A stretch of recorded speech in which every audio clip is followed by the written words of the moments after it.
सुप्रभात छात्रों। कक्षा 11वीं की सराव परीक्षा अभी हाल ही में हो गई। अब अगली सराव परीक्षा दूसरी हम लेने वाले हैं, उसके लिए हमें पोर्शन लेना है। तो पिछले वीडियो में मैंने मध्ययुगीन काव्य शुरू किया था और उस मध्ययुगीन काव्य में अ जो है हमने लिया था। उसमें हमने भक्तिकालीन कविता में हमने संत दादू दयाल जी के पद का वर्णन हमने देखा, उसका भावार्थ देखा। अब उसमें आज जो है बाल लीला आज हम देखने वाले हैं। भाग पहला बाल लीला का। देखिए छात्रों, इसके कवि है संत सूरदास। कवि का परिचय मैं पढ़ती हूँ, ध्यान से सुनिए। कवि परिचय। संत सूरदास का जन्म 1478 को दिल्ली के पास सीही नामक गांव में हुआ। आरंभ में आप आगरा और मथुरा के बीच यमुना के किनारे गऊ घाट पर रहे। वही आपकी भेंट गुरु वल्लभाचार्य से हुई। अष्टछाप कवियों की सगुण भक्ति काव्यधारा के आप एकमात्र ऐसे कवि हैं कि जिनकी भक्ति में साख्य, वात्सल्य और माधुर्य भाव निहित है। कृष्ण की बाल लीलाओं तथा वात्सल्य भाव का सजीव चित्रण आपके पदों की विशेषता है। संत सूरदास की मृत्यु 1580 में हुई। हमने कवि का परिचय देखा। अब संत सूरदास जी की प्रमुख कृतियाँ देखिए। सूरसागर, सुर सुरावली तथा साहित्य लहरी आदि। अब उनके काव्य के बारे में हम देखेंगे। काव्य प्रकार। पद काव्य की एक गेय शैली है। अब हम बाल लीला में सूरदास के 2 पदों का भावार्थ देखने वाले हैं। तो देखिए, पद क्या है? तो ये काव्य की एक गेय शैली है जिसे गाया जाता है। हिंदी साहित्य में पद शैली की 2 निश्चित परंपराएं मिलती है। एक संतों के शब्द की और दूसरी परंपरा कृष्ण भक्तों के पद शैली की, जिसका आधार लोकगीतों की शैली है। भक्ति भावना की अभिव्यक्ति के लिए पद शैली का प्रयोग किया जाता है। हमने काव्य का प्रकार देखा। अब काव्य का परिचय देखेंगे। यहाँ सूरदास जी के 2 पदों का समावेश किया गया है। अब काव्य का परिचय में हम देखेंगे कि प्रस्तुत पदों में कवि ने कृष्ण के बालहट एवं यशोदा की ममतामयी छवि को प्रस्तुत किया है। प्रथम पद में अपने लाल की माने अपने बच्चे बालक कृष्ण की हर इच्छा पूरी करने को आतुर यशोदा मैया जो है चांद पाने के लिए कृष्ण हट को चांद की छवि दिखाकर बहला लेती है।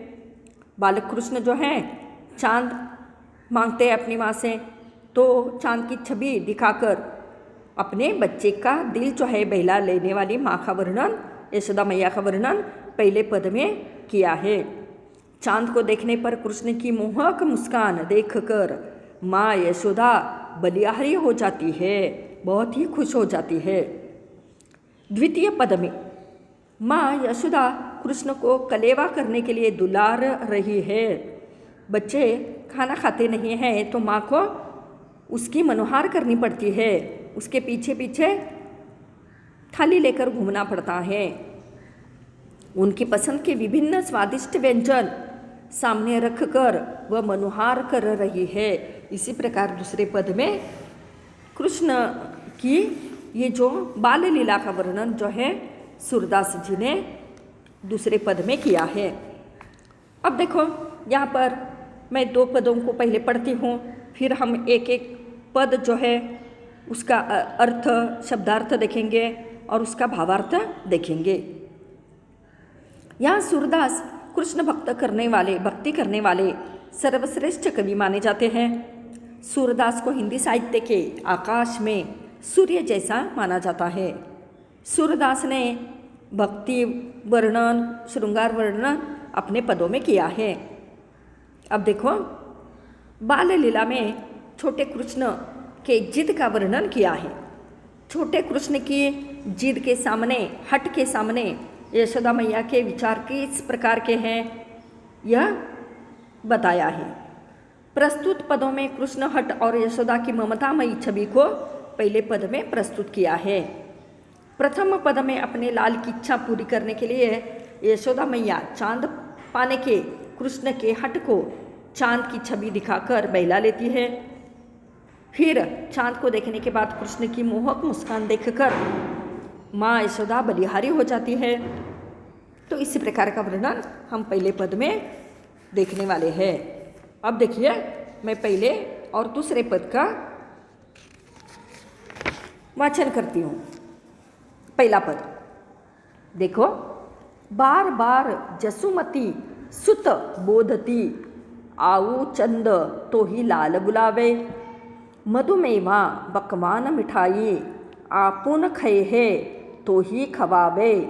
देखो पहला, आगे सूरदास कहते हैं, हाथ ही पर तो ही लीने खेले, हाथ ही पर तो ही लीने खेले, नई को नहीं धरनी बैठावे, जल बासन कर लय जू उठावती, याही मैं तू तन धरी आवे, जलपुट आनी धरनी पर राख्यो, जलपुट आनी धरनी पर राख्यो, गही आन्यो वह चंद दिखावे, सूरदास प्रभु हंसी मुस्काने, बार बार दो कर नावे।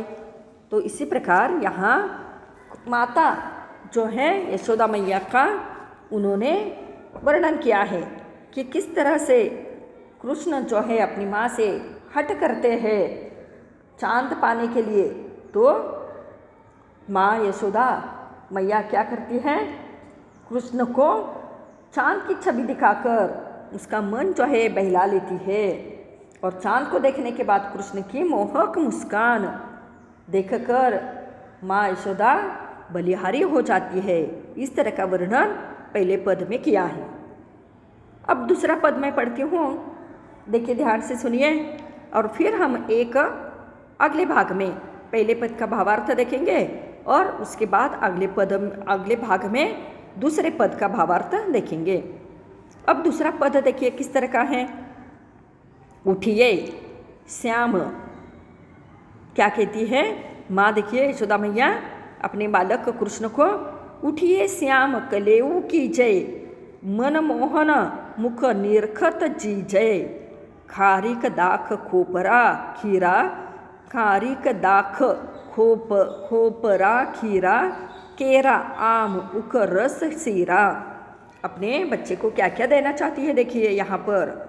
आगे यशोदा मैया कहती है, श्रीफल मधुर चिरौंजी आने, श्रीफल मधुर चिरौंजी आने, सफरी चिऊरा अरुण खुबानी, घेवर फेनी और सुहारी, खोवा सहित खाऊ बलिहारी। आगे कहती है यशोदा मैया कि रची रची पीराक लड्डू दधि आन्यो, तुमको भवित पूरी सधान्यो, तब तमोल रची तुम ही खवाव्यो, सूरदास पनवार्यो पावो। देखो इस तरह ये पद जो है सूरदास जी के सुर सागर से लिए गए हैं। हमने दो पदों का अभी वाचन किया। अब इसके बाद दूसरे पद में कृष्ण की मनपसंद विभिन्न व्यंजन सामने रखकर वह क्या कर रही है, माता यशोदा उसका मनोहार कर रही है। तो इस तरह का वर्णन इस पद में हमें देखने के लिए मिलता है।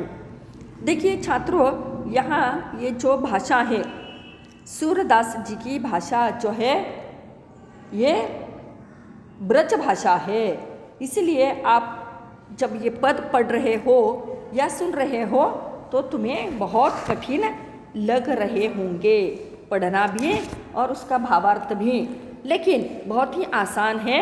जब हम एक एक शब्द का अर्थ यहाँ पर देखेंगे तो ये बहुत ही आसान सा ये भावार्थ यहाँ पर तुम्हें दिखाई देगा। तो इस तरह से देखिए यहाँ पर पृष्ठ क्रमांक तुम्हारी किताब में जो पाठ्य पुस्तक में 105 पन्ना जो है उसमें इसका भावार्थ जो है दिया गया है। भावार्थ पाठ्य पुस्तक जो है उसमें बाल लीला, पहला भक्ति महिमा का वर्णन जो हमने किया था वह है संत दादू दयाल, वह है 104 पृष्ठ 104 पर इसका भावार्थ आपको देखने के लिए मिलेगा। उसके बाद अब हमने जो बाल लीला सूरदास जी की यह हमने अभी पढ़ी, तो उसका भावार्थ जो है आपको 105 पन्ने पर तुम्हें पढ़ने के लिए मिलेगा, जो तुम्हें बहुत ही आसान लगेगा। तो इस तरह से हमारा पहला जो है भाग यहाँ पर हो गया। बाल लीला सूरदास जी की हमने शुरू की है। अब इसका वाचन हमने किया। अब अगले भाग में, दूसरे भाग में हम जो पहला पद है उसका भावार्थ देखेंगे।